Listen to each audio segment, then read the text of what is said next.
des dispositions contre le Mali. Après ça, il y a eu les fameux bombardements avec leurs vecteurs aériens qui ont commis pas mal de massacres. Hein. J'ai la liste de moi, c'est long comme le bras. Et, et donc, il y a eu l'attaque de la pharmacie, la fameuse pharmacie. Et puis, bon, il y a eu Tizawaten plusieurs fois. Et pendant ce temps, il faut savoir qu'on a deux zones Tizawaten. Vous avez Tizawaten Alger et Tizawaten côté malien. Donc, c'est deux villages qui sont en ligne de crête frontalière, en fait. Donc, il y a des échanges qui s'établissent entre eux, hein, bien évidemment, parce que je pense que les tracés de frontières ont séparé ces deux villages-là et chacun a voulu garder le nom Tizawaten. Donc, Tizawaten, il y a un Tizawaten côté Alger et un Tizawaten côté malien. Et donc, la pharmacie se fait bombarder. Et puis, on a des blessés. Il faut savoir que dans la zone, on a un problème crucial sur les infrastructures sanitaires. Et donc, voilà comment l'Algérie, ces gens-là, rentrent en Algérie pour se faire soigner. Et je pense que c'est à partir de là, c'est la goutte d'eau qui a fait déborder le vase. Et puis, l'Algérie se voulait un peu responsable de ces accords-là qui ont été violés et un peu sauveteur de, comment dirais-je, de ses habitants là-bas parce que il y a eu pas mal de massacres qui ont été rapportés à l'ONU. Hein. Et donc voilà comment, pour moi, l'Algérie a zigouillé ce drone-là. Et je pense que dans les périodes qui ont suivi, ces gens-là ont connu un semblant de paix. Ils avaient plus la crainte de regarder dans le ciel. Et quelque chose que je tiens à saluer, c'est très bien s'ils pouvaient en faire davantage. Et j'ai vu qu'à ce moment-là, ils se perdaient plus, ils allaient plus traîner dans la zone. Voilà. Donc rappelez-vous que aujourd'hui nous sommes dans une situation compliquée. C'est inédit ce qui arrive au Mali, quand bien même que les suppôts d'Assimi sont en train de remettre en pâture les vraies informations. L'actualité, c'est que on est passé d'une crise sécuritaire à une crise humanitaire. Aujourd'hui, les Maliens vont avoir faim parce que cette histoire de pénurie de carburant, c'est la partie visible de l'iceberg. C'est-à-dire derrière ces problèmes de carburant, vous avez aussi l'inflation qui était déjà en hausse. Tous ceux qui connaissent l'économie, quand il y a la stabilité, il y a l'inflation. C'est comme ça, c'est mathématique. Et donc cette inflation-là régnait dans ces zones-là depuis un certain moment. Mais la pénurie de carburant n'a fait qu'accentuer la situation. Parce que si je transporte ma banane avec un véhicule, ce véhicule a payé le carburant, donc il va essayer de répercuter le coût du transport. Et moi, quand j'arrive sur le marché, il faut que je récupère ce coût de transport-là sur les produits, sur les denrées alimentaires que je propose. Et donc ça, c'est une situation qui arrive aujourd'hui.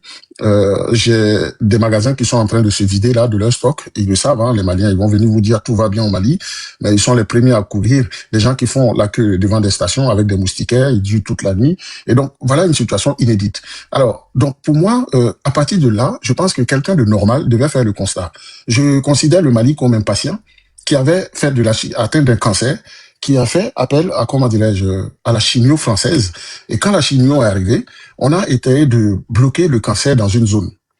Vous voyez, je vois ça comme un patient. Et avec la chimio française, le problème malien était cantonné dans une zone. On n'avait pas les métastases partout.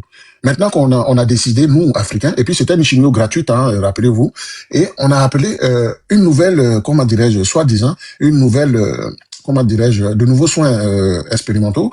Donc on appelle la chimio russe. Et la chimio russe qui arrive, qui essaie de zigouiller le cancer. Mais bon, paf, on a des métastases partout. Même au niveau du cœur, c'est-à-dire Bamako, on a même eu des attaques de métastases. Et puis, aujourd'hui, on a le cœur qui est entouré de métastases avec la nouvelle chimio russe. Alors, pour un patient normal, vous savez, hein, le patient, il va pas se poser des questions, il va se dire, il y a un problème quand même. Je les explique comme ça, comme c'est des oiseaux, ils arrivent à comprendre comme ça, excusez-moi, mais ils ont le cerveau peu musclé, quand j'explique comme ça, ils comprennent un peu. Et donc, en ce moment, le patient doit se dire, merde, quand j'avais l'autre, bon, les métastases n'avaient pas propagé, c'était de l'autre côté. Mais depuis que j'ai ça, j'ai des problèmes partout. J'ai mal partout. Donc, il y a un problème. Donc, je pense que le patient va essayer de trouver une autre solution. Parce que là, il est en train de mourir. Et c'est la situation du Mali aujourd'hui. Et quand on leur dit que le Mali est entouré, ils ont l'impression que les terroristes ont attrapé leurs mains comme ça, et puis ils ont fait un cercle pour entourer le Mali. Dans leur cerveau, c'est comme ça, ils comprennent la chose. Alors que quand on dit le Mali est entouré, ça veut dire qu'il y a des attaques qui se rapprochent de plus en plus de Bamako. Voilà, c'est ce que de Bamako. Voilà, donc il faut leur expliquer comme ça. Sinon, ils ont l'impression que vous faites la ronde, les terroristes se sont attrapés la main comme ça, et puis ils ont entouré le Mali. Ils comprennent pas trop. Il faut leur expliquer ça comme ça. Je passe la parole.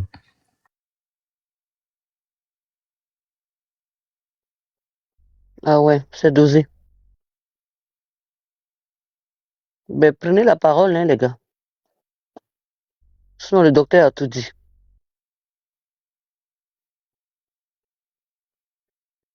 Vas-y, Docteur vas-y, a ma dit, chérie. depuis l'exemple du cancer, là, c'est effectivement ça. C'est- C'est effectivement ça. Au début, c'était les orteils.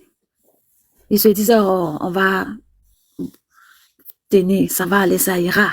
Et maintenant, ils voient que la Ça chimio peut ne marche monter là, pas. je vais descendre, je vais vous écouter hein, parce que moi je commence à Tu commences fatiguer. à dormir. Ouais, je Mm. Repose-toi, t'en as besoin. ouais, merci. Mm. En Vas-y, tout cas, Baptiste. ça, moi, j'ai bien vraiment, c'était la meilleure explication. J'ai pris Doliprane, ça ne m'a pas fait du bien. Bon, ça a calmé. Et maintenant, je me dis, bon, ça a juste calmé, ça n'a rien fait, je vais aller prendre pour le russe. Et je suis allée prendre pour le russe, maintenant la douleur est partout. Mm. Donc, je me dis, si je savais, j'allais rester à le Mm. Doliprane.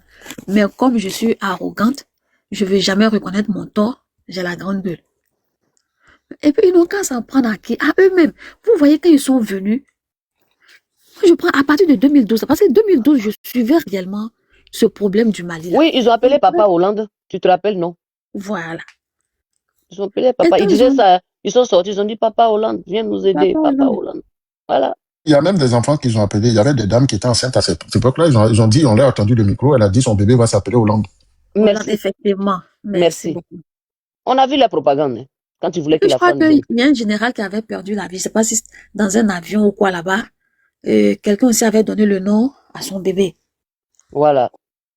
Tellement qu'ils savent passer le savon, hein, ceux-là. Non, mais ils sont pas malins. Hein. Regardez le cas de l'Ukraine, par exemple. Zelensky sait que non, c'est un exemple, je prends, c'est pas le même contexte. Mais Zelensky sait que non, lui, il a besoin d'armement pour se défendre. Qu'est-ce qu'il a fait? Il court partout. Il va même, on l'humilie, il court. On l'insulte. On lui dit, mais tu portes même pas même de veste, tu viens ici. Prochainement, il porte veste, il vient encore, il parle.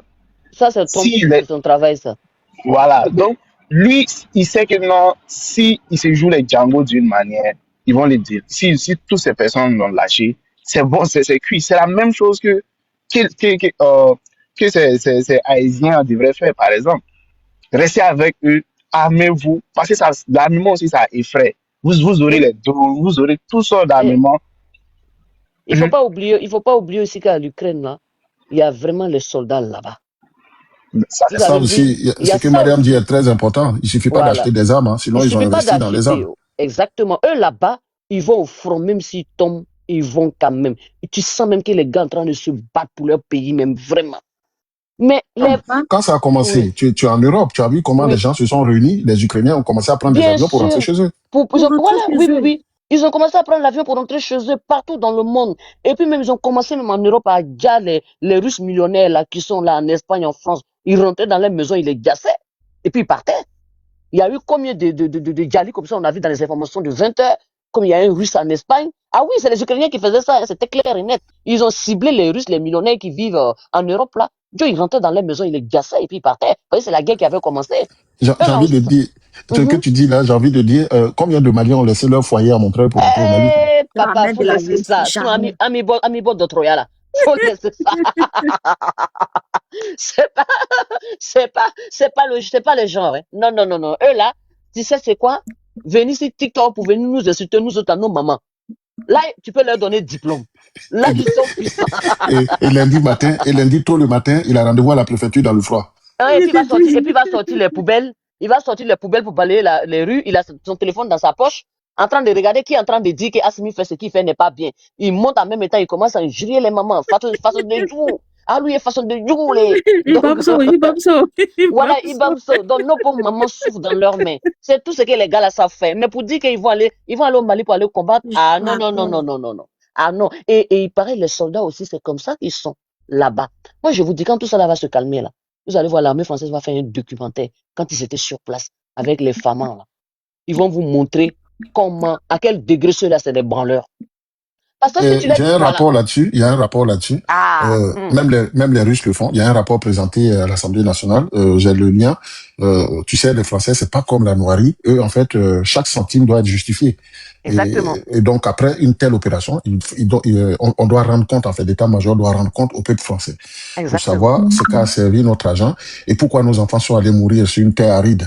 Alors, donc, il y a un rapport. Et dans ce rapport-là, il y a des témoignages qui disaient que l'armée malienne s'était bunkérisée, elle s'était embourgeoisée à la capitale, et donc quand il s'agissait d'aller faire la guerre au nord, c'était compliqué pour elle. Et puis bon, cet embourgeoisement-là, pour revenir un peu sur 2012, comme a dit Pachi, Pati, l'histoire d'Azawad date de très longtemps. 2012, comme les nouveaux oiseaux sont pas informés, on se rappelle quand les gens ont commencé à appliquer la charia, vous vous rappelez très bien. Oui, oui. Voilà. Oui, oui. Et donc, avant 2012, ce qui s'est passé, c'est qu'en 2011, l'armée malienne avait été chassée du nord. Attends, ils avaient pris Tombouctou. Oui, mais avant même l'arrivée des terreaux, l'armée malienne avait été dégagée par la rébellion Touareg. C'est vrai. Et donc, ils ont replié, ils sont retrouvés à Bamako. Et comme c'est une armée de bras cassés, ils ont profité en 2012 pour faire un coup d'État à la capitale. Merci. Et ce coup d'État-là, qu'est-ce que ça va engendrer? Alors, le monsieur Kadhafi a chuté. Alors, il a fait appel à beaucoup de rebelles pour l'aider dans sa guerre. Maintenant qu'il a chuté, ils n'ont nulle part où aller. Bon, il y a le Mali à côté qui est fragilisé. Paf, ils sautent dans le Mali. Institution fragilisée, voilà comment ils s'installent. Quand ils arrivent, ils font même le poids sur l'Azawad, qui devient toute petite dans cette guerre-là. Et puis, ils prennent le dessus, ils commencent à appliquer leur charia. Et voilà comment on appelle Papa Blanc à la fin de l'année 2012, où les terroristes avaient promis de faire la prière de Djouma à Bamako. Et tous les vendredis, ça faisait maintenant les propagandes. C'est ça. Et comme ça, ils ont appelé Papa Blanc et François Hollande est arrivé, avec l'opération Serval, qui a été une réussite à 100%, parce que c'était une opération d'urgence. Il s'agissait d'empêcher les terroristes de tomber sur Bamako. Et voilà comment on dégage ces gens-là. Et puis, pour revenir après plus tard, l'opération Barkhane, vous savez, l'opération Barkhane, c'est une opération internationale. C'était parce qu'il y a des pays même qui sont dans l'opération Barkhane, ils n'ont aucun rapport, aucun lien avec l'Afrique. Mais zéro. C'est pas des colons, c'est rien, ils ont rien en Afrique. Et la France a fait appel à cette opération parce que l'opération Serval aussi, ça a coûté. Donc, dans une opération internationale, on appelle aussi des fonds. Ça fait appeler des fonds, ça fait appeler des partenaires et ça réduit la facture sur la France parce qu'elle a pris l'opération Serval pendant 1 an. Et c'était budgétivore. Donc voilà comment on décide de faire une opération soi-disant Serval, Barkhane, pour appeler toutes les grandes puissances. Et puis les pays coulés, et ils étaient dans le côté de l'ONU là, parce que bon, pour intervenir dans l'opération Barkhane, il fallait avoir des armes nécessaires, et puis la technologie, l'aide vraiment tactique sur le terrain. Donc c'était les grandes puissances qui avaient ce rôle là. Et puis nous, on nous a mis du côté de l'ONU là, je crois MINUSMA ou c'était quoi là, on a intervenu avec. Même le Tchad a été supplié de venir aider le Mali, a été financé parce que comme on dit, on est panafricain. Voilà le Tchad qui se fait demander pardon par un pays blanc pour venir aider son propre frère africain. Voilà votre panafricanisme là. Des fois, ça, voilà les limites quoi. Et donc, on fait ces opérations là. Puis bon, aujourd'hui, quand vous entendez sur des lives des Maliens, on va vous dire personne ne les a aidés. Voilà, des Burkinabés ont perdu la vie à l'époque. Des Sénégalais ont perdu la vie, des Tchadiens, ils ont payé le lourd tribut. Après, même des Ivoiriens sont tombés, même des Maliens de l'armée malienne même sont tombés. Mais ces gens-là vont monter, ils vont vous dire, oui, vous ne nous avez pas aidés. C'est pourquoi quand Macron dit que c'est des ingrats, il le dit avec beaucoup d'amertume. Je pense qu'à tête, il a une autre pensée d'eux. Si c'était off, sans caméra, tout ça, sans mondovision, je pense que son discours sera plus corsé. Donc voilà un peu ces peuples-là, c'est ça en fait que je comprends pas. Ça veut dire que on a craché sur des gens qui sont venus mourir, et puis une guerre qui était financée au nom de des accords de 1961 sur les accords de défense entre les anciennes colonies. On est venu vous aider. On a financé une guerre qui coûtait une OPEX, une opération extérieure, c'est-à-dire c'était 1 milliard de francs CFA par jour. On a financé. Et puis bon, du jour au lendemain, on dit non, vous dégagez. On envoie quelqu'un qu'on paye avec notre argent. Et aujourd'hui, on va pleurer pour de l'aide humanitaire. Parce qu'on a fini de délapider tous nos sous. On a donné tout notre argent à Papa Russe. Parce que lui, il est là pour encaisser. Vous l'entendez pas parler. Ils sont allés demander de l'aide. Mais ils ont fait silence radio. On creuse de l'or. Le reste, ça nous intéresse pas. Et donc, le Mali veut financer sa guerre. Mais je te coupe pas, mais ils ont même dit qu'ils n'ont qu'à retourner à l'ordre constitutionnel. Oui. Papa Blanc, Papa Poutine les a dit ça. Donc, mais ça, tu as vu l'information de ça, ils ont mis du sable dans cette information-là, on dirait ils ont caillou dans l'oreille. Voilà, ils ont étouffé ça rapidement. Rapidement. C'est pourquoi je dis, ne les laissez pas étouffer cette information, c'est une mine d'or. Non, nous, on va veiller sur. Et bientôt, tu vas voir, ils vont nous sortir un albinos jaune tout de suite, une histoire d'albinos vert pour essayer de nous étouffer. Vous savez, le contexte dans lequel Ibrahim Traoré a sorti ça, c'était quand le ministre burkinabé, je sais pas quoi, est allé demander de l'aide. En fait, il a fait un clin d'œil à la communauté internationale. Et hop, on a sorti une histoire à 2 balles là pour endormir les gens sur les panels. Mais cette fois, ça passera pas. Il faut que on trouve le reste pour compléter les 14% d'aide humanitaire. On va ouvrir une cagnotte Litchi, ici, SOS, pour demander à aider le Mali, quoi, parce que bientôt, ils vont les servir la bouillie dans des petits bols comme ça. Ah oui, mais si encore les bouillies, s'il y en a même bouillies là, même s'ils arrivent à trouver ça. Sinon là, ça va être chaud, hein. On va en trouver du vieux riz venu de Chine. Et voilà, on va faire de la bouillie, quoi. Faire de la bouillie sans sucre pour leur donner là-bas, parce que là, à la lieu où ça va, là, Ça Moi, fait de je la me peine. rappelle de leur discours, quand vous avez Mhm, évoqué tout à l'heure, ils ont dit que mhm. ils allaient entourer l'AES avec du grillage. Nathalie m'a dit de mettre des grenades pour faire le tout. Comme ça, Exactement. si quelqu'un rentre, ça saute. Oh, ouais, c'est pathétique. Exactement. C'est vraiment pathétique. C'est vraiment. Et puis, c'est ces gens d'individus-là là-bas. Et voilà, ils ont, comment on appelle ça? Ils sont honorés. Et Oui, voilà. ben, Nathalie Yamb, elle adore ça parce que j'ai une vidéo d'elle où elle était dans une conférence en Russie. On l'a présentée comme ministre de l'économie en Côte d'Ivoire. Elle s'est levée, elle a pris le micro tranquille, elle n'a pas rectifié. Ah ouais. Bonjour à tous. Bonjour à Bonsoir. tous. Mais bonjour, puisque ici chez nous, il est 1h34, 34 minutes. Allô? Oui, vous parlez, on vous écoute. Oui, oui, oui. Voilà, et raison pour laquelle je disais bonjour, hein. Et le débat du jour, c'est quoi? Et je voulais essayer un peu de savoir. Lisez la thématique. Ça y est, là, regardez. Oui, j'ai déjà lu, je Ben, veux juste essayer un peu d'avoir. si vous Allez-y, avez allez-y. lu, vous faites votre conclusion. D'accord, d'accord. Et si ça n'a jamais existé, mais pourquoi il y a ce drapeau qui surgit de partout, là? Le drapeau, il est insignifiant, monsieur. Parce que si ça sert à quelque chose, ils vont pas lui demander de l'aide à l'ONU. Ils sont souverains, non? Ils sont souverains. D'accord. Voilà. Donc, si ça servait à quelque chose, je crois qu'ils n'allaient pas se rendre à l'ONU pour demander de l'aide. Ok, ok. Ouais, je vois, je vois. Ah, vraiment, la situation est vraiment très compliquée. Pour moi, moi je me dis aujourd'hui le Burkina Faso, le Mali, la Guinée-Conakry, non, ben, le Niger, disons, ouais, qui actuellement est dans le groupe AES. Bon, ils se sont dit adieu à la France, mais moi je me suis dit ben, dès qu'ils ont eu cette connexion-là, je me disais peut-être qu'il y aura plus du terrorisme dans leur sol, mais apparemment ça existe toujours en fait. Alors là, je me pose des questions pourquoi ça continue. La France, on a dit que c'était la France qui orchestrait normalement le terrorisme, et là ça continue toujours. Et c'est quoi le problème en fait qui est, Ce n'est pas, qui existe au Mali? ce n'est Ouais, pas la vas-y, France, je vous écoute. ce n'est pas la France, ça n'a jamais été la France. Quand vous avez des bras cassés Oui, dans l'armée, eh ben, c'est ce que ça donne. Quand des gens ne oui, veulent oui, pas parce combattre que pour leur pays, eh ben, c'est ce que ça mhm, donne. mhm, ouais, Voilà, ouais, ouais, c'est ce que ça donne. Parce que moi, je ne peux pas comprendre que dans votre pays, il y a des terrorismes. Les mhm, soldats sont censés d'aller au front. Ben, les soldats bien sûr. font des coups d'État, qui prennent le pouvoir en otage, qui se barricadent dans les capitales. Ils sont assis là-bas, en train de se faire garder par Wagner, pendant que les terroristes sont en train de gagner du terrain. C'est aussi simple comme un Moi, je, verre d'eau. moi, je, et merci encore, merci encore. Moi, je voulais normalement arriver sur ce point-là que vous avez évoqué là, le point de Wagner, le point de Wagner. Actuellement, nous savons il y a un conflit, qui a commencé en 2022 entre les Ukrainiens et la Russie. Bon, bizarrement, nos frères, bon, je peux pas dire tout le monde, hein, nos frères du Mali, parce que quand je vois dans la toile, quand tu vois le Mali, le Burkina Faso, le Niger, tout le monde soutient la Russie, hein. La Russie par rapport à ces exactions qui se passent, bon, soi-disant, pour la Russie, c'est pas une guerre, mais c'est une opération spéciale, soi-disant. Bon, apparemment, je trouve que c'est pas vraiment quelque chose qui est vraiment très bien. Moi, Mais si je le dis, hein, moi, si je je, le dis, allez-y, si vous voulez dire, oui, si vous voulez parler. je ne vous apprends rien.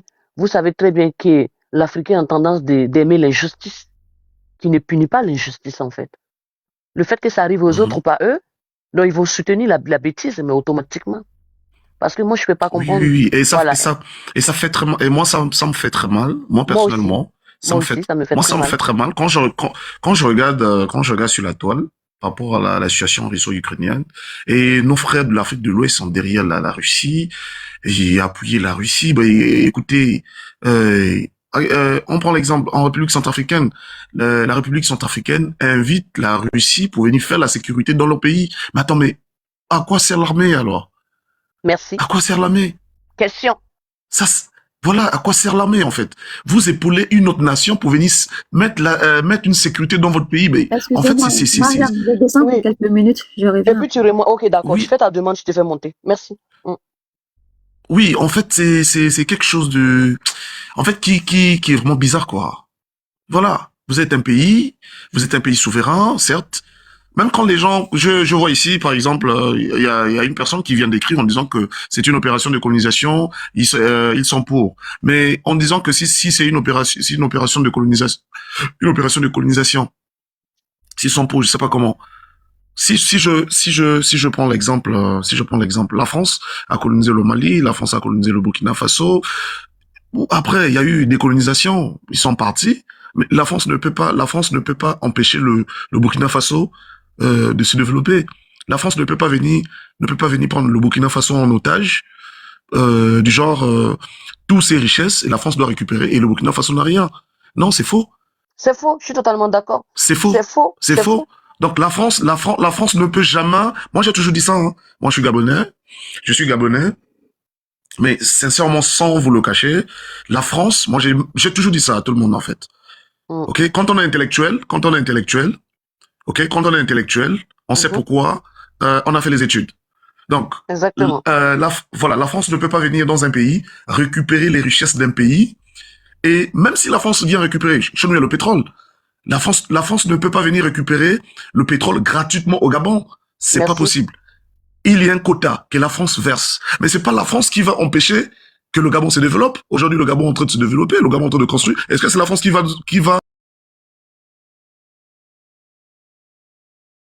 Plusieurs décennies. Et Non, c'est la c'est France faux. pendant que eux, ils sont en train de s'enrichir avec leur famille et leurs proches. C'est eux qui pillent la population. Ils laissent la population dans la misère, mais absolue. Maintenant, pour manipuler, ils nous disent, oui, mais c'est la France. Oui, c'est les Occidentaux. Non, la Oui, France n'a mais rien c'est à des l'Occident. conneries. L'Occident n'a rien à voir avec ça. L'Occident, la France n'a rien à voir avec ça. En fait, Exactement. ce Je suis sont des, totalement en d'accord. fait, j'appelle ça la manipulation, en fait. C'est ça, Voilà. exactement. Surtout, et le peuple que je vois souvent, et c'est le Mali, le Burkina Faso et le Niger, en fait. Voilà. Et en fait, ce sont des choses qui, en fait, j'ai pitié, quoi. Sincèrement, sans vous, je ne vexe personne, mais ça Non, non, fait mais c'est la pitié. vérité, ça fait pitié, vraiment. Voilà. Moi, Quand on est un c'est être, sérieusement, et oui, quand on est un voilà, être ça fait humain et pitié.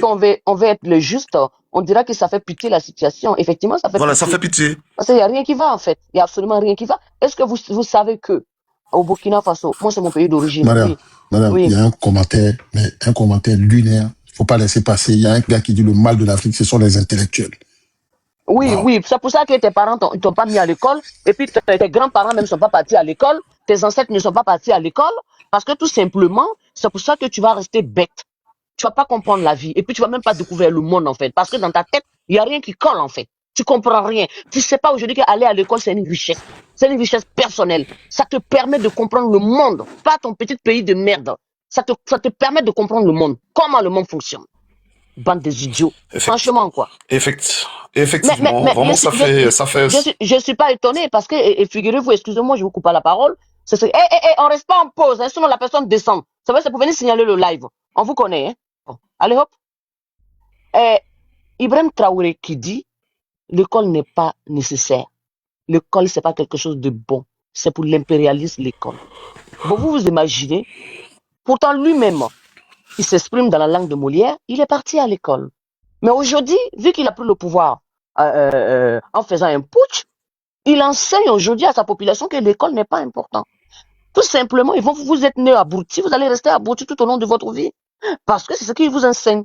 Et c'est là que lui aussi vient mettre les commentaires pour dire que l'école n'est pas important. Ben oui, c'est pas important. Donc c'est la raison pour laquelle vous n'allez jamais rivaliser avec les Européens. Parce que le contrat qu'ils vont écrire, vous n'allez même pas comprendre la signification de ce contrat-là. Vous n'allez rien comprendre dedans. Et eux, ils vont prendre ce qu'ils doivent prendre. Et puis c'est juste. C'est pas du vol. et C'est juste. Mariam, Oui, Mariam, oui, oui. excuse-moi, Vas-y, mon gars. oui, si je parlais, parce que, apparemment, nos frères sont aveuglés, en fait. Nos frères sont dans l'aveuglement. Voilà. Pourquoi je le dis? Aujourd'hui, on a des frères qui risquent leur vie pour aller mourir en Méditerranée. OK? Pour chercher à aller à l'Occident. D'accord? C'est ça. Mais vous avez, C'est ça. ben voilà, vous avez pris une décision de chasser l'Occident chez vous. Mais pourquoi y aller encore chez autrui? Vous avez dit Oui, que on a créé une force conjointe appelée AES. OK. parce Est-ce que qu'ils vous sont parlez pas la langue? cohérents. Est-ce que, Ils sont pas cohérents. ce pays-là, ces trois pays-là, AES, ils parlent quelle langue? Ils parlent la langue AES? Ils Non, parlent ils leur parlent langue français. nationale ou c'est le français? Mais Ils voilà, parlent donc ça veut français. dire qu'il doit, mais ça veut dire qu'il doit plus parler français? Ben oui. Normalement, il doit plus Ben, parler français. mais En fait, les VDP là, les c'est VDP là, compliqué, quoi. vous savez, c'est la chair à canon. Parce que ils sont recrutés par Ibrahim Traoré, ceux qui vont au front. Ils ont des formations de 10 jours, maxi, ou 5 jours, on les amène au front. Et les soldats qui ont été formés avec l'argent des contribuables depuis Belle Lurette, et ils se sont barricadés à Ouagadougou, ils sont assis là-bas. Maintenant, ils envoient la chair à canon, allez-y combattre. Mais je vais vous dire, est-ce que ces jeunes-là, qui vraiment ils étaient partis à l'école, ils comprennent vraiment l'essence des mots, ils arrivent à faire le discernement, vous croyez ils seront la chair à canon? Mais jamais. Ils vont dire que vous, nous on veut défendre notre pays bien, mais soyez devant vous en tant que soldats, et nous on est derrière, et puis on vous suit. Non, normalement, Voilà. quand ils ont chassé la France, moi je me disais peut-être qu'il devait y avoir quelque chose plus clair et améliorant. Mais par Ah contre, ben je vois rien, que c'est du n'importe quoi. C'est du c'est du n'importe quoi n'importe en quoi. fait. C'est du n'importe quoi. Et ça fait très mal, quoi. Ça fait très mal. Et Ça fait mal, hein. les Ça fait voir sur vraiment la, mal. c'est de les voir dans la toile soutenir la Russie, la Russie, la Russie. Mais la Russie, moi j'ai un frère qui a été à Moscou, hein. L'homme russe n'aime pas la peau noire, hein, sincèrement, hein. Ah oui, L'homme mais ça russe c'est n'aime vrai. pas la peau noire. Moi j'ai vu des Oui, oui. reportages dessus, mais j'avais les larmes aux yeux, hein. De toute façon, les Noirs Oui, sont oui, bastonnés dans la rue. voilà. En fait, j'ai même de la chair de poule quand je regarde les commentaires des frères africains qui non, vive la Russie, mais la Russie a déjà fait quoi chez toi? Qu'est-ce que la Russie a déjà fait chez toi, en fait? En fait, c'est ce qui est bizarre, en fait. L'Ukraine, les Ukrainiens se battent contre un agresseur qui vient les agresser chez eux. Mais l'Ukraine, c'est un pays souverain. Ils ont le plein droit Exactement. de prendre leur décision, de dire, bah, écoutez, on veut rentrer dans l'OTAN, on veut faire ceci. C'est leur pays. Et C'est à eux de prendre la les décision. Ukrainiens, les soldats ukrainiens comparés à eux, ils vont au front, hein. Les soldats ukrainiens, c'est des vrais Mais combattants. voilà, Mais c'est les des autres, vrais c'est des bras combattants. cassés, hein. C'est des vrais combattants. Et ils se battent, et ils se battent, et ils se battent parce qu'ils savent pourquoi ils se battent. Et ils se Exactement. battent contre un agresseur qui veut récupérer leur territoire. Les territoires. Ils se battent Et pour voilà. leurs enfants, pour leurs Et petits-enfants. ils se battent garder pour leur leurs enfants. territoire.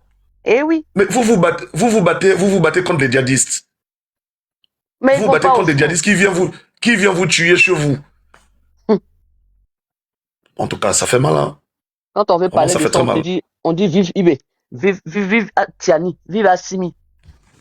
Il y a un monsieur qui avait une question très Bonsoir les importante dans gars. les commentaires. Jésus, mon Oui, sauveur. Ok. oui, bonsoir. Ok, allez-y. Bonsoir. Oui, Myriam, je te connais déjà. Je sais que j'ai déjà eu à parler dans ce panel. Et j'ai toujours dit que passer le temps à blâmer les autres, ça ne sert à rien. On a passé tout le temps. Depuis 1960 qu'on dit qu'on est indépendant. On passe le temps à blâmer les Occidentaux. Entre-temps, vous voyez les Asiatiques. Le Cameroun a eu à aider la Chine, la Corée du Sud. On est en train de dégringoler aujourd'hui. Mariam, tu laisses, je vais le reprendre, hein. Oui, vous voyez. Ok. Donc, nous, on a, en ce moment, je voudrais que vous utilisiez votre intelligence pour réfléchir un peu. Pourquoi il n'y a que les pays colonisés par la France qui sont dans des problèmes très compliqués? C'est la question que je voudrais que chacun me dise. Si les autres qui étaient là avant les militaires, pourquoi ils n'ont Bon, pas développé le pays? attends, papa. Pourquoi ils n'ont Le pas frère va développé le pays? Attends, papa. Mariam, Le frère va te Mariam, laisse-moi le répondre. reprendre, s'il te plaît. C'est ce que j'ai dit. Tu D'accord. vas le répondre et puis après les autres. Vas-y. Moi, je vais m'imiter. D'accord. Et rebonjour d'abord au frère qui vient de parler. Je vous suis. Bonjour. D'accord. Premièrement, je vais répondre à ta question. Pourquoi seulement les pays colonisés par la France qui ont des situations? Mon cher, c'est pas que les pays que la France a colonisés qui ont des situations. Ce sont vos pays à vous. La France a colonisé plusieurs pays en Afrique. La Tunisie est colonisée par qui? C'est pas par la France? C'est la question que je te pose. Quel pays a colonisé la Tunisie? Le Haïti. Citer, continue Non, à je citer. parle Non, non, continue à citer. je parle de Continue la à citer. Tunisie. Je parle de la Tunisie. La Tunisie est colonisée par quel pays? n'avez pas Quel est le pays qui... Pourquoi vous n'avez pas votre Comment? propre monnaie en Afrique? Comment? Il faut pas, non, écoute, faut pas répondre question par question. Tu as posé une question, le frère est en train il t'a donné une réponse, il te repose encore une question dont tu dois répondre. Il faut pas faire sinon après le débat va être biaisé. Je t'ai posé la question. Une culture de solidarité. Non, je t'ai posé la question. Quel est le pays qui a colonisé la Tunisie? Tu me réponds? Qui a colonisé la Tunisie? Je ne sais pas, dis-moi. Maintenant, je te dis, c'est la France qui a colonisé la Tunisie. Quel est le pays qui a colonisé le Sénégal? C'est la même France. C'est la même France. Ok, le Sénégal t'a dit il y a un problème? Tu es Les Sénégalais. Sénégalais t'ont dit qu'ils ont...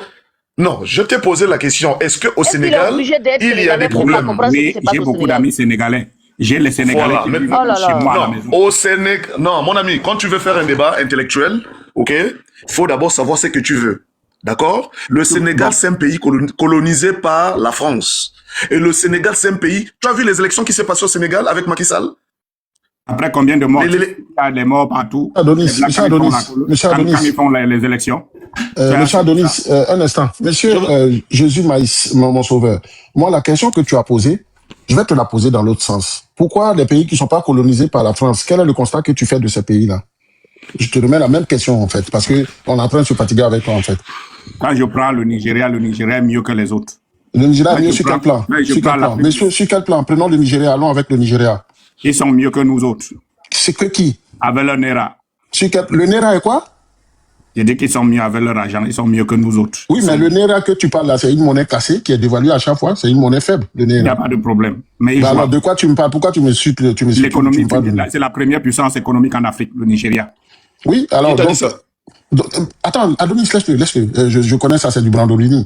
Oui, monsieur, tu m'as parlé de Naira, parce que là, tu es venu nous parler de monnaie, tu sautes de branche en branche. Reste sur un sujet, on avance, sinon c'est pas un débat. Donc, je t'ai dit pourquoi, tu dis pourquoi les pays colonisés par la France sont dans cet état. Maintenant, ceux qui ne sont pas colonisés par la France sont dans quel état et pourquoi? Il faut que tu nous dises. Continue sur ça. La culture anglo-saxonne, après la décolonisation, ils n'ont pas mis la main sur l'économie. Voilà, c'est de ça qu'on voulait parler. Maintenant, montre-nous comment la France a la main sur l'économie des pays dont elle a été colonisatrice. Faire ce débat prochainement, s'il te plaît. Ah, mais on est là maintenant. Faisons-le. On n'est pas bien. Écoute, faisons-le. Tu peux pas venir commencer un débat et puis tu me dis rendez-vous la prochaine fois. Moi, j'ai une question pour... Vous connaissez un client, non? Non, mais il sait où j'allais l'amener. Ça, c'est des gens qui ont toujours mis dans la tête que leur misère, c'est la France. Si non, mais regarde, Mariam, oui. Quand c'est la France qui est coupable de leurs problèmes, c'est que dans la tête de cette personne-là, il y a quelque chose qui cloche, quoi. Exactement. Voilà, il y a quelque chose, qui cloche, en fait. En fait, ce monsieur... Je ne porte pas bien. Voilà. Voilà, il y a quelque chose qui cloche, en fait. Parce que moi, regarde. Il a quitté le Cameroun pour s'installer au Gabon. Il vit au Gabon depuis, je ne sais pas, belle lurette. Et donc, quand il regarde sa situation, il s'est dit... Je lui ai posé la question la dernière fois. Qui a écrit la constitution camerounaise? Parce que pour lui, dans son esprit, Paul Biya est là depuis combien des années? A priori, il a fait plus de 8 mandats, il est là. Mais il est au pouvoir, peut-être que tu n'étais pas encore né. Hein. Exactement, je n'étais pas né, voilà. Effectivement. Mais tu n'étais pas encore né, excuse-moi Mariam, c'est pas la France qui a obligé à Paul Biya de rester au pouvoir. Hein. C'est les Camerounais qui l'ont voté pour qu'il reste au pouvoir. Donc ça veut dire que la France n'est pas coupable de ces genres de situations. Et donc, quand je lui pose la question, qui a écrit la constitution camerounaise? Il dit c'est les Camerounais qui ont écrit. Il dit aussi c'est les Camerounais qui ont écrit. Donc c'est dans la constitution que Paul Biya peut faire plusieurs mandats. Il peut rester là. Voilà. Donc, non, mais lui, il est président à vie parce qu'il y a personne qui est plus apte à gérer ce pays. Maintenant, je lui demande maintenant la France à quoi la couleur. Décodeur, si tu ne fermes pas ton micro, je te fais descendre. Pardon, sorry man. Oh là là. On entend les voix de femmes là-bas. Donc, je lui pose la question, il est incapable de me répondre. Je dis donc, si c'est les Camerounais qui ont écrit la Constitution, et que Paul Biya, il a le droit d'être là, son mandat qu'il est en train d'accumuler là, c'est légitime parce que c'est dans la constitution camerounaise. Pourquoi maintenant venir blâmer la France? Mais allez-y blâmer Paul Biya. Demandez à modifier votre constitution. Ou bien n'allez pas aux urnes, ne le vote pas dans ce cas. La France a quoi avoir là-dedans? Le gars, il est là. Depuis que je n'étais pas né. Il n'y a rien qui fonctionne au Cameroun. Rien du tout. Les routes, l'aéroport même. Quand il pleut, c'est un passoire. Il y a l'eau partout. Je l'ai vu dans le reportage. Vous savez, je suis resté la bouche bée. Il n'y a rien qui fonctionne dans votre pays. Donc, je me dis, mais si le président, il est là, lui-même, il vit à Genève. Il vit à Genève. Il ne vit pas au Cameroun. Mais ça, c'est la faute de la France, en fait. C'est la France qui lui a dit, va vivre à Genève, reste là-bas, va vivre dans les palaces, que tu payes une énorme facture, comme on appelle, par mois, avec ta femme et ta fille, pendant que ta population est en train de crever. Ça, c'est la faute de la France. Je dis franchement, réveillez-vous. Non, la quoi. France n'a rien à voir. Ah ben oui, la France n'a rien à voir. La France n'a rien à voir. La France n'a rien fait. La France vit. Mais c'est la raison pour laquelle vous voyez la France même ne répond pas. Mais tout à l'heure là, j'ai écouté un reportage, un débat, Marine Le Pen au Parlement. Maman. Oui, mon fils. Excusez-moi, juste 10 secondes. Je vais vous faire une anecdote. En fait, il faut respecter Paul Biya. moi, je respecte trop Paul Biya. En fait, Paul Biya, il faut le respecter. Il faut respecter Paul Biya. Parce que. En quelque sorte, oui. Oui. Parce que quand vous voyez des gars comme Franklin Nyamsi, Nathalie Yam, Alain Foka, ça veut dire que Paul Biya, quelque part, ses Wakman sont forts. Non, c'est vrai. Il sait que ces gens-là, c'est les enfants les plus maudits du Cameroun. Si lui, il laisse le pouvoir, je vous dis, les Franklin Nyamsi vont jouer le Cameroun comme un ballon. Ils vont vendre ça à la Russie. Paul Biya, là, ne vous amusez pas, hein. Il voit dans l'eau même, c'est moi je vous dis. Mais imaginez un peu 20 ans derrière, ou bien 10 ans derrière, si Paul Biya n'était pas président du Cameroun. Vous croyez que le Cameroun allait être Cameroun aujourd'hui? Mais les Franklin Nyamsi l'ont vendu ça à la Russie depuis longtemps. Ce n'est même pas Cameroun, hein. Malgré qu'il est là, ce n'est pas Cameroun, hein, parce que le pays il est tellement enclavé qu'il laisse tomber. Non, mais malgré aujourd'hui quand même, le règne de Paul Biya, quel que soit, le Cameroun est reconnu. Le Cameroun a sa dignité, il y a toujours ses drapeaux de lions indomptables, il y a toujours quelque chose. Le Cameroun a toujours quelque chose. Je ne sais pas si tu comprends ce que je veux dire. Il y a un patriotisme toujours qui est au Cameroun. Mais je vous dis que si Paul Biya n'était pas là, le Cameroun c'était fini. Ça allait être le premier pays même que les Franklin Nyamsi là allaient vendre à la Russie en premier. Et Paul Biya le sait. Il sait que le jour où lui il ne sera pas là, ces enfants là, ils sont là, ils vont venir détruire le pays là, laisser. Donc moi j'encourage Paul Biya, s'il peut rester encore 20 ans, c'est bon. Ouais. Moi j'ai compris Paul Biya maintenant. Il a raison. À 90 ans là. Non, il n'a pas allé encore. Moi j'ai prié Dieu pour lui. 20 ans encore. Parce que, non. Il ne peut pas laisser des enfants maudits comme ça autour de lui et puis laisser le pouvoir. C'est à cause de eux, Paul Biya est là-bas. Je vous dis la vérité. Ils ne sont pas les seuls. Ils vont vendre le Cameroun moins cher. Je vous dis. Et puis ils vont aller maintenant en Thaïlande, aller se payer des îles perdues là. Et puis ils vont former, ils sont tellement forts dans la manipulation, ils sont capables même de fomenter leur mort. Là, on va dire Franklin Nyamsi ne vit plus. Pourtant, il est en Thaïlande quelque part. Il vit sa vie là-bas, comme Paul Biya. Caché même. Big up à Paul Biya. Je respecte Paul Biya. Non. Si c'est moi Paul Biya, même moi, je ne vais pas quitter le pouvoir. Parce qu'à cause de ces petits-là, les gars comme les Franklin, là, je vous dis, ils sont prêts à vendre le Cameroun à la Russie. Moins cher. Ils vont faire pire que Paul Biya. Paul Biya vaut mieux. Il fait 6 mois, il revient. Oui. Monsieur là. Eri. Ouais, je vais couper mon micro. C'était la petite anecdote. Respectez Paul Biya, c'est tout. Il fait 6 mois, il revient. Il fait 6 mois, il revient. En tout cas, il est couché à Genève. Hein. Tout va bien pour lui là-bas. Voilà, il y a le room service. Il est couché dans le palace là-bas. Tout va bien. Il a ses soins et tout ce qui va avec. Hein. Et regardez, même les élections là. C'est sa photo qui était là. Hein. Lui-même, on ne le voyait pas. Ils ont mis un portrait de Paul Biya. Non, mais ça fait pitié, quoi. Ça, vous allez venir nous dire non, que c'est la mais faute ça de la fait, Mariam, ça fait vraiment pitié parce que Paul Biya, il se retrouve à l'Assemblée nationale. Il entre de s'enrôler, il se pose même la question là où il est. Vous voyez que c'est compliqué, pardonnez-moi, hein. Est-ce que pendant les campagnes, là, je sais pas, vous avez vu qu'il avait fait pipi sur lui? Il était assis. Non, mais est-ce que lui-même, personnellement, ne savait pas il savait pas qu'il a gagné? Il était surpris lui-même pour voir qu'il a Oui, non, mais il a fait le pauvre, il a fait pipi sur lui. Ils l'ont soulevé, tout ça, il devrait se lever, mais assis, il avait déjà fait. Donc le pantalon était tout mouillé, mais tu vois, il dit, bon, voyez, vous êtes en train de humilier ce jeu-là. Au lieu de le retirer de là, hein, il va laisser reposer en paix. Vous le traînez encore dans votre monde politique pour pouvoir vous en... Non, mais ça fait pitié, vraiment, l'Africain. Eh, Seigneur, nous là, donc on va être comme ça. Mariam, depuis que le gouvernement malien comment on appelle ça, a chassé les Français qui étaient au niveau du désert, vers Kidal, je sais pas là où c'était. Depuis cette période-là, et Ils ont contacté Wagner. Wagner est arrivé. Bon, moi, pour moi, je me suis dit, bah, écoute, et voilà, et on va d'abord essayer un peu d'observer pour regarder si réellement la Russie peut changer la donne.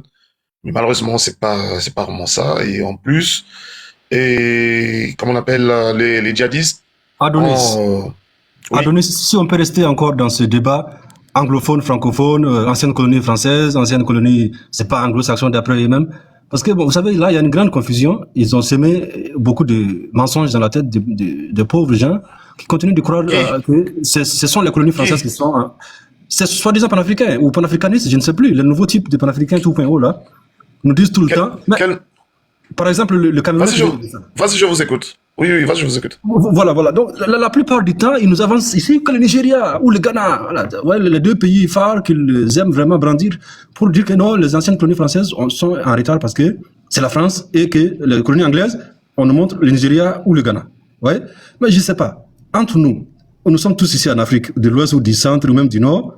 Je ne sais pas qui est-ce qui va en aventure au Ghana ou au Nigeria. Pourquoi est-ce que 90-95% de ceux qui tentent de sortir passent d'abord par la Côte d'Ivoire plutôt que le Nigeria, qui, selon eux, est la première puissance, même si elle ne l'est pas du tout. Le Nigeria, il y a longtemps qu'ils étaient en récession de plus de 60%.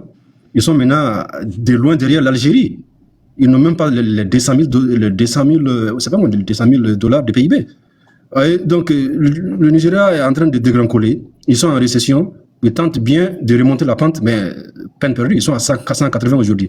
La Côte d'Ivoire, si la croissance est maintenue, peut les rattraper d'ici 10 ans si le Nigeria reste toujours dans ces désordres-là. Voilà, donc ça c'est un. Je reviens encore sur mon point principal, c'est que presque personne ne va au Nigeria pour se chercher. Si vraiment la situation était vraiment rose là-bas, pourquoi est-ce que personne n'y va pour aller se débrouiller, mais c'est plutôt qu'en Côte d'Ivoire, ou au Ghana voisin, personne n'y va, c'est en Côte d'Ivoire, ou au Sénégal même d'ailleurs, qui n'a pas un PIB élevé, mais on y va quand même pour se chercher. Donc nous dire ici que le Nigeria vaut mieux, parce que ce sont des gens qui ont été colonisés par les Anglais, c'est vraiment, je sais pas comment ça se raisonne comme ça. Il y a que des Camerounais qui viennent raconter tout le temps cette bêtise. Pourtant, eux-mêmes ne vont jamais au Nigeria. Ils sont tout le temps en Côte d'Ivoire, ils sont tout le temps au Maroc, ils sont tout le temps, je sais pas où, en Tunisie. Ouais, des pays comme le Gabon. Pour moi, je me dis, c'est un problème de bagage intellectuel. C'est juste ça. Problème de bagage intellectuel. Il faudra communiquer avec cette jeunesse africaine qui est facilement manipulée par ces Voilà, il y a un problème de bagage intellectuel et connaître la réalité de certaines choses. Voilà. Voyez-vous, parce que Maurice, si tu connais pas la... l'île Maurice où Macron est parti aujourd'hui, chez Issel, l'île voisine, le Gabon, ce sont les pays dont le PIB par habitant sont les plus élevés dans toute l'Afrique. Le Nigeria aujourd'hui derrière la Somalie en termes de PIB par habitant. Le Ghana ne vaut jamais la Côte d'Ivoire. C'est-à-dire que le citoyen moyen de ce pays vit au même niveau que celui de l'Occident, quoi. Et le PIB par habitant est très élevé. On peut parler de corruption ou de malversation, d'injustice, oui, mais le PIB par habitant quand même, c'est un indice un peu fiable. Donc on ne peut pas nous dire ici que les francophones sont derrière et que c'est les anglophones qui sont devant, alors qu'ils sont, c'est plutôt le contraire. On prend le cas du Niger, on prend le cas de la Mauritanie ou du Mali pour nous dire, ah voilà, ouais, les francophones, voilà, ils sont les derniers. Ce n'est pas juste. Qu'est-ce qu'on peut faire pour vraiment remonter la pente avec ces imbéciles qui ont envahi la toile avec des mensonges monstrueux? Oui. Regarde, tu vois, les gens qui peuvent développer l'Afrique, ce n'est que des Africains eux-mêmes. Ok, on n'a pas besoin de quelqu'un ou quoi que ce soit. D'accord? Si je dis, je prends l'exemple de Dubaï. D'accord? Quand on a découvert le pétrole à Dubaï, quels étaient les principes des Émirats Arabes Unis? C'était quoi? Ils ont proposé aux Américains, si vous prenez le pétrole chez moi, je veux que vous nous construisez Dubaï, que ça soit plus joli que la ville de New York. C'est ce qui s'est passé, c'est ce qui s'est fait. Donc vous prenez mes richesses et vous construisez chez moi. Voilà. Bon, par contre, chez nous en Afrique, c'est pas ça. C'est pas ce qui se passe en fait. Surtout pas les dirigeants récupèrent. Voilà. Voilà. Les dirigeants récupèrent l'argent, on tasse dans leur poche. C'est pour aller faire la fiesta, des voyages, construire des maisons. Ils préfèrent même aller se soigner ailleurs. Pour ne pas se soigner chez lui. Mais attends. Construire des hôpitaux chez toi. Je sais pas, tu as des étudiants dans ton pays. Prends des étudiants. Il faut les former. Donc, le problème de l'Afrique, ça n'a rien à voir avec l'Occident. C'est l'Africain lui-même. C'est lui-même l'Africain. Sincèrement, c'est l'Africain lui-même. Mariam, j'ai fait 9 ans en Angola. J'ai fait ma faculté là-bas. Mais par contre, l'Angola t'a fait 32 ans de guerre. Si beaucoup ne savent pas, je vais les apprendre. L'Angola t'a fait 32 ans de guerre. OK? Et si tu arrives à Luanda, je te dis que c'est comme si tu étais à New York. Comme si tu étais aux États-Unis, en fait. OK? C'est une ville, en fait, bien bâtie, en fait. Bien bâtie et bien construit. Sincèrement. Et ça te donne de la joie de vivre, en fait. Ben oui. Même s'ils ont leur situation à eux, mais concernant les hôpitaux et autres, les infrastructures, ça te donne, en fait, tu te dis, parce que c'est d'abord quoi? C'est d'abord le logement, loger la population. Vous pouvez pas me dire que vous avez des richesses et la population souffre. Vous vivez dans les bidonvilles. Vous vivez dans les bidonvilles. Mais il vient nous dire qu'il y a de l'or, Burkina est riche, le Mali est riche, le Niger est riche. C'est les Français qui viennent piller leurs biens. C'est ce qui nous fait comprendre matin, midi et soir. Mais bon, la voix. Bonsoir, bonne arrivée. Tu peux prendre la parole en tout moment. Hein. Tu es Moudo, donc Pati aussi. Hein. Et voilà, donc voilà. Je vous laisse gérer. La voix, est-ce que tu es là? Ou bien tu dors? Voir, quand on l'appelle une fois, Adam se fait désirer. Je crois que peut-être il n'est pas à côté de son téléphone, certes. Parce que c'est lui-même quand il appelle les gens, quand ils ne répondent pas, ils chantent leur nom. La voix, où tu es? Bon, en attendant, il y a M. Diomandé tout en bas, il va revenir. Ok, bon, on va donner la parole à M. Diomandé. Diomandé. Ouais, bonsoir à tout le monde. Bonsoir. Et parce que la voix, il est sur un autre panel là-bas, c'est pourquoi il ne veut pas répondre. Ah, c'est comme ça, il fait. Il est sur deux panels à la fois. Voilà, il est sur un autre panel. Bon, moi, j'ai écouté tout à l'heure M. Adonis, hein, voilà, c'est sur son propos que je suis venu. C'est Adonis, hein. Je suis tombé. Ah, d'accord, désolé, Adonis. Bon, vraiment, cette stratégie dont vous parlez tout à l'heure là, concernant, comment on appelle, les matières premières et puis, voilà, le développement. L'exemple que vous avez pris tout à l'heure sur Dubaï, c'est qu'il faut dire, effectivement, c'est ce contrat-là qui existait entre les dirigeants africains et puis les pays occidentaux au lendemain des indépendances. Effectivement, je crois que c'est ce qu'on appelle un accompagnement au développement. C'est-à-dire, lorsque tu viens exploiter une matière première dans une localité, tu dois être à mesure de mettre en valeur cette localité. C'est-à-dire mettre en place comment on appelle, les bases même du développement dans cette localité-là. C'est-à-dire la construction d'écoles. Excuse-moi, monsieur. Non, Mariam, il faut le laisser. Mariam, laisse-le parler. Vas-y. Donc la mise en place des infrastructures de base, c'est-à-dire la construction d'écoles, la construction des dispensaires, comment on appelle l'eau potable et l'électrification. Donc, lorsque tu découvres une matière première dans une petite localité, voilà ce que tu dois apporter d'abord avant d'exploiter ces matières premières-là. Donc, cela se fait pendant longtemps. Et à un moment donné, je pense que il y a certains dirigeants qui estimaient que, oui, c'était de l'exploitation, qu'on exploitait, où on parlait aussi même de, comment on appelle,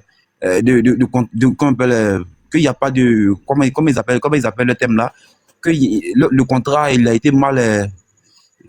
été mal négocié, que voilà, il y a pas de gagnant-gagnant.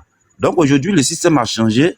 Les Occidentaux, ils ont compris aujourd'hui que, bon, puisque d'ailleurs même ce sont les Chinois mais qui en font beaucoup, puisque aujourd'hui vous estimez que, ben voilà, vous voulez quelque chose de gagnant-gagnant, dans ce cas, oui, on va faire quand même quelque chose de gagnant-gagnant, mais nous n'allons plus encore nous occuper ou bien mettre en place ces infrastructures de base là, ou bien ces infrastructures qui permettront le bien-être de la population. Donc, du coup, quand les bénéfices, quand ils se partagent les bénéfices, les dirigeants africains refusent carrément de mettre en place ces infrastructures que déjà même celui qui venait exploiter mettait en place. Et peut-être que voilà ce qui va engendrer beaucoup ce qu'on appelle la disparité, les disparités entre les régions dans pratiquement plusieurs pays en Afrique. Hein. Voilà, donc c'est juste ajouter cela à ce que tu avais dit, quoi. Voilà. Mais en fait, vous avez essayé d'ajouter, mais en ajoutant des informations avec beaucoup de sable sur vos fameux accords à l'aide au développement, là, que on devait d'abord aider au développement avant d'exploiter quoi que ce soit. Ça, c'est faux, c'est archi faux et très, très faux. Donc, faut faire attention à ce genre d'informations. Non, expliquez-vous, parce que oui, je vous dis, cet accord n'existe pas. Si vous l'avez présenté, nous. Oui, c'est vrai, ça c'est faux, en fait. Ça n'existe pas. L'accord dont vous nous parlez, là, cet accord d'aide au développement. Monsieur Dioma, si tu me le présentes là, je prends. Monsieur Dioma. De quel attends, quand vous parlez d'accord là, je ne sais pas de quel accord vous parlez. Tu as parlé tout à l'heure, tu as dit que un pays occidental, avant d'exploiter, devait apporter du développement. C'est ce que tu as dit. Oui, maintenant ça n'existe pas. Ce que tu dis, ça n'existe pas. Il n'y a pas d'accord comme ça. Mais monsieur, au lieu de dire que ça n'existe pas, il faut taper sur non, tu me montres, dis-moi où je peux trouver. Dis-moi où je peux trouver. La question que j'ai posée, c'est de me dire où je peux trouver. C'est ce que je te demande. Dis-moi, comme ça on va trouver. Vas-y, ouvre ton micro, dis-moi où je peux trouver. J'ai l'ordi devant moi. S'il vous plaît, il a voulu soutenir. Il faut taper le code d'investissement de la Côte d'Ivoire. Il faut taper ce côté-là. Et puis tu dis oui. Il faut taper le code d'investissement de la Côte d'Ivoire. Monsieur Dioma. Oui. Dis-moi, tu es de quel pays? Il est parti. Je suis en Côte d'Ivoire. Tu es en Côte d'Ivoire, d'accord. Ok, tu es en Côte d'Ivoire. Sachant que la Côte d'Ivoire est le premier pays producteur du cacao, n'est-ce pas? Bien sûr, bien sûr. D'accord. Le cacao de la Côte d'Ivoire, les entreprises françaises figurent dans l'exploitation du cacao de la Côte d'Ivoire, oui ou non? Pardon, réponds la question s'il te plaît, il n'a pas bien compris. J'ai dit, il y a des entreprises françaises qui participent dans l'exploitation du cacao de la Côte d'Ivoire, oui ou non? Oh, ben, je n'en ai pas encore vu. Hein. Vous êtes sérieux là? Attends, monsieur Adonis, j'ai tapé code d'investissement en Côte d'Ivoire. Je vais où? J'ai tapé, je vais où? Oui, maintenant, qu'est-ce qu'il y a écrit là-bas? Si tu es réellement là-bas, il faut Alors, la première page, on dit le code des investissements est un dispositif légal d'incitation à l'investissement visant à accorder des avantages fiscaux et douaniers à toute personne physique ou morale qui investit dans le secteur ciblé par l'État de Côte d'Ivoire au titre d'une activité nouvelle, d'un développement d'activité. Je ne vois pas de quoi tu parles. Aide-moi. Hein. C'est tout ce qui est écrit? Oui, c'est tout ce qui est écrit là. Non, mais oh là là. Ah bah, tu es rentré seulement que dans la définition. Non, je suis sur le site, je suis sur le portail d'information promotion de l'économie de Côte d'Ivoire. C'est là que je suis. Je vois pas, il y a où le rapport avec ce que tu dis en fait. Oh là. J'ai voulu soutenir que ce qu'Adonis a dit. Il a dit qu'à Dubaï, les locaux ont exigé des investisseurs occidentaux le développement des infrastructures locales. D'abord, c'était un accord bien avant même l'exploitation.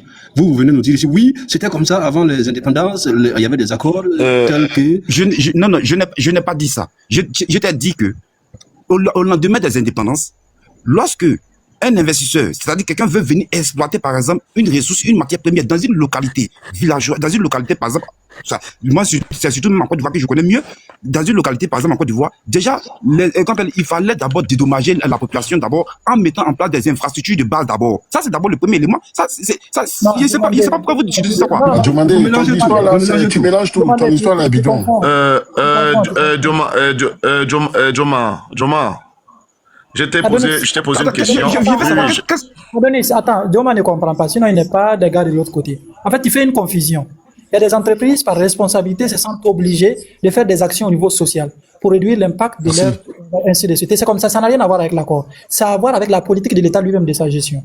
Je te donne un exemple. Pour la Côte d'Ivoire, je ne sais pas, peut-être Doc pourra compléter. Mais pour le Burkina, par exemple, dans une zone minière, prenons Isakan qui est dans une commune quand même qui est rurale, ils sont obligés quand même un peu, ils se sentent obligatoires de contribuer au plan de développement communal, par exemple. Avec peut-être en disant, bon, 1%, on les donne au plan de développement pour permettre à la commune de se développer. Sinon, ce n'est pas leurs obligations. C'est à l'État de construire des écoles. Aucune entreprise ne va venir faire des risques pour ça. Merci. Je prends l'exemple du Niger, la vérité. Merci. Je prends l'exemple du Niger. On achetait, quand la France exploitait là-bas, en fait, à Paorano, anciennement Arriva, on s'est dit qu'elle achetait plus, en fait, sur le marché mondial, l'uranium nigérien. Donc, c'était une manière aussi, c'était une petite compensation pour aider aussi au développement. Mais c'était pas quelque chose qui est inscrit dans les accords. C'est par responsabilité morale, en fait. Je peux avoir ma La voix, s'il te motion. plaît. Est-ce que je peux avoir ma motion, s'il vous plaît? Monsieur Diomandé, je vais renverser la situation un peu, peut-être tu vas comprendre. Parce que je pense qu'il y a beaucoup de gens qui pensent que la faute vient des autres, non pas eux-mêmes. Si je crée mon entreprise et je t'embauche dans mon entreprise, tu es un salarié, tu es un père de famille, tu as ta femme et tes enfants à la maison. Si à la fin du mois, je te donne ton salaire, je te paye, que tu prends ton salaire, que tu vas t'arranger dans un endroit là-bas, tu vas bouffer ça toi seul, tu vas pas nourrir ta femme et tes enfants. Moi, c'est pas de ma faute en fait. Ce n'est pas de ma faute. Parce que moi, je t'ai déjà payé. C'est à toi maintenant d'aller gérer ta famille avec ton salaire. Mais si tu prends ton salaire pour aller le dépenser dehors, pour oublier ta femme et tes enfants, ça n'engage que toi seul. Excusez. Voilà. Je suis absolument pour rien. Donc, quand la France arrive pour venir exploiter nos sols, ils ont un accord avec les autorités locales.